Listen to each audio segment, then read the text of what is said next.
Hi guys, my name is Trinh and today I'm here to do a book recommendation video. If you don't know, May is the Asian Pacific American Heritage Month. I am Asian, I am Vietnamese, I was born in Vietnam, so of course I am doing another video for this special month because, you know, I love May. I cannot believe I just put up the peace sign like a dumbass. But this video is very special because this is a collab video with Sandy from SandyReadsALot. So if you don't know, she is my parabatai and I am so happy to be doing this video with her. So this video is gonna be very special. Let me explain everything, okay? I am doing this video with Sandy, so we're going to be uploading this video at the same time. I just filmed a really quick clip of me recommending a book for her video. So, you know, you're welcome to check out her video to see what book I have recommended. But then also she just sent me a clip of her recommending a certain book for my video, so here's the clip. Hi everyone, I'm Sandy from the channel SandyReadsALot, and I would like to recommend Warcross by Marie Lu. This is a sci-fi book that takes place in the near future where this virtual reality game has taken the world by storm. And it follows a Chinese-American teenager named Amika who is a hacker, and one day she hacks into the Warcross championships. And while she's hacking into this game, she accidentally glitched herself into the game, so people see what she's doing and she's caught. She thinks she's going to get arrested, but instead she's approached by the creator of the game named Hideo, and he's actually presenting her with a job opportunity. This is an action-packed book that was just so engaging and immersive. I really loved learning about this world and the whole virtual reality game. It was just so fascinating to learn about. There's also a bunch of different types of representation in this book. There are side characters from all over the world, and I also really loved the slow-burning romance. I'm a sucker for seeing these types of relationships play out. I also really love the group dynamic in this book. Amika joins a team, and I just really love seeing her relationship with all these characters. I thought it was really fun to see, and I just loved seeing the game play out itself. It was just so interesting to read. It's a pretty simple game of capture the flag, but there's a lot that goes into it that makes it complex, and I just loved reading about it. It was so fun. So if you haven't read this book yet, I would highly recommend that you pick it up. That's my parabatai, y'all. I have not read Warcross yet, but I cannot wait to read it this year because I have it in my possession, so I really hope I get to read it in 2019. So for this video, I have 5 books that I want to talk about, and let's get started because the lighting is getting darker and I don't appreciate that. Of course, I have to talk about this manga because it's just so freaking good. It is the Fullmetal Alchemist manga. This is written by Hiromu Arakawa, so she is Japanese. She is a very well-known Japanese manga artist. If you don't know, Fullmetal Alchemist Brotherhood is one of the best anime out there. It's on Netflix and I love it so much. I watched it in January, and after I watched the anime, I decided to pick up the manga because why not? And honestly, I have been enjoying the manga so much. It's so great and I just love the story and the characters a lot. This story follows Edward and Alphonse Elric. So this is Edward and this is Alphonse. So basically when they were very young, they decided to do human transmutation, which is basically bringing someone back from the dead. So of course everything backfired and Edward lost his, I believe, right arm and his left leg. Meanwhile, his younger brother Alphonse lost his entire body, and Alphonse's soul is connected to this suit of armor. And then of course in the very beginning we see them working for the military because they're trying to find the philosopher's stone. So in order to find the stone, they need connections in the military, so that's why they're working for the military. Like I said, Edward is really young. I think he's like 14 or 15. He is the youngest alchemist in the military. And then also there's, like I said, so many characters and we have villains and it's just so good, okay? So I highly recommend reading the manga, and if you don't want to read the manga, then just watch the anime on Netflix. It's fantastic. Like I said, watch Brotherhood. That is so good, and I'm really tempted to rewatch the anime, but I don't have the damn time. So yeah, I've been reading the manga and I kind of stopped because I'm so busy with school, but I really hope to continue with the manga because it's just really good. And I love reading the manga, like I said, because I'm not a big manga person, but I don't mind reading the Fullmetal Alchemist manga because like I love the story so much. So highly recommend this story. Oh my god, it's so fantastic, and I think everyone should read it because it's so good. Or everyone should watch the anime. It's also very good. Of course, since this video is about Asian and other stuff, I of course have to mention Avatar: The Last Airbender. If you don't know, that is my favorite TV show of all time, and I really want to recommend the comic book. So this is The Search Part 1. I just want to hold something, you know, while I'm talking about this. If you don't know, Avatar: The Last Airbender is an amazing TV show on Nickelodeon. The show has 3 seasons and is about Aang and how he's the Avatar and he has to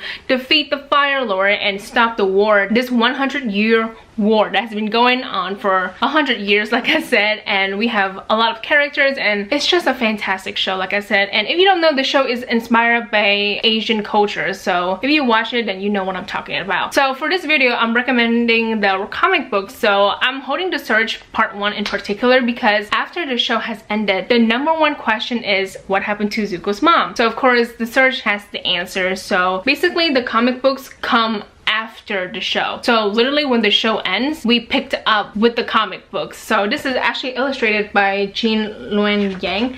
I cannot say his name, I'm so sorry. Oh, actually no, the script is by him, but I believe he's Chinese American. I looked it up earlier. It's really great. I love this show so much. I think it's just a fantastic show that has some really amazing representation when it comes to Asian characters. The comic books is also fantastic in my opinion, and if you have watched the show but you're like, you know, what happened to the other characters, I highly recommend reading the comic books. I literally have all of them because I love this show so much. So highly recommend the show, read the comic books, whatever you're gonna do, you know, just read this shit. It's so good. The third book in this book recommendation video is of course Crazy Rich Asians by Kevin Kwan. So Kevin Kwan is Singaporean American. This book follows Rachel Chu and her boyfriend Nicholas Young. So Rachel is from New York, and basically, you know, Rachel and Nick, they've been going out for 2 years. Nick's best friend is getting married in Singapore, so he invites his girlfriend to his home country, you know, to go to the wedding and meet his family. The thing that he never mentioned to his girlfriend is that he's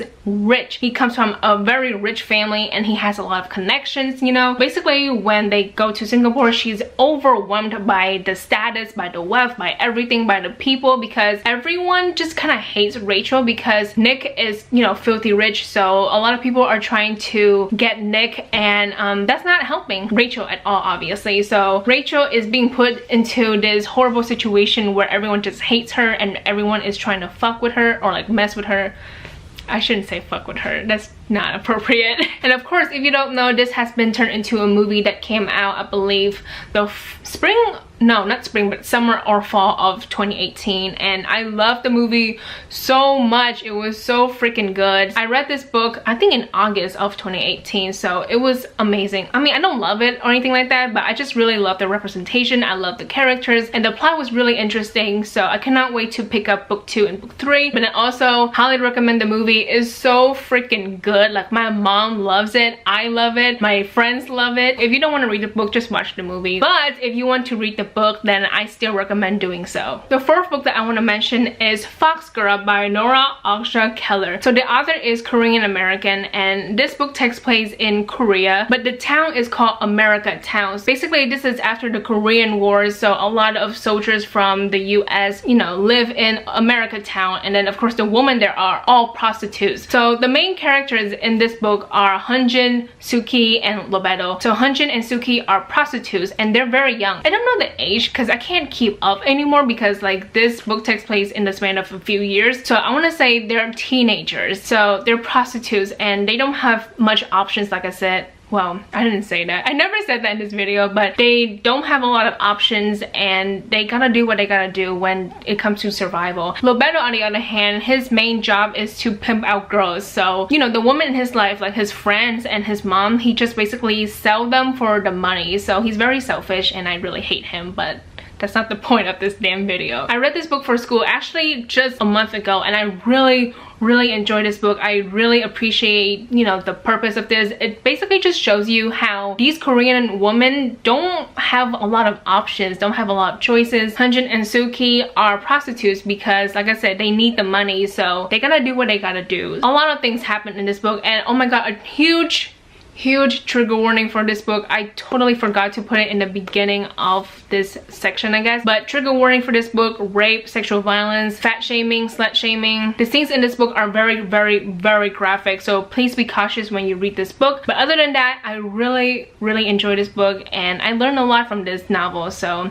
highly recommend this book. The last book that I want to talk about is The Best We Could Do by Thi Bui. This is a graphic memoir that I read earlier this year, and the author is Vietnamese. She was born in Vietnam and then she immigrated to America with her family. And this story is basically about her life and her family and how they, you know, were born in Vietnam, but then of course the Vietnam War happened and a lot of shitty things happened in the southern Vietnam. She and her family had to immigrate to America. So I love this book. I really enjoy it, and I could definitely see myself in this book when it comes to, you know, like immigration. We learn a lot about her family members, especially her parents. We also learn about how the war affected Vietnam in the 1970s. Like I said, this is a graphic novel, so it's mostly just pictures, and I really enjoy reading this. It's just real and authentic, and I could definitely relate to this story, you know, because I am Vietnamese, and of course I want to mention this book towards the end. This is amazing, and if you want to learn about the Vietnam War and how it affected my home country and how a lot of people immigrate to America, then read this book. The Best We Could Do is so freaking good. So that is it for today's video. I hope you guys enjoy it. Thank you, Sandy, for collaborating with me for this video. It's been really fun. We've been texting and like coming up with ideas for this video, so everything will work out, I hope. Now I must import this footage into my computer and edit this shit because this video is going up tomorrow. So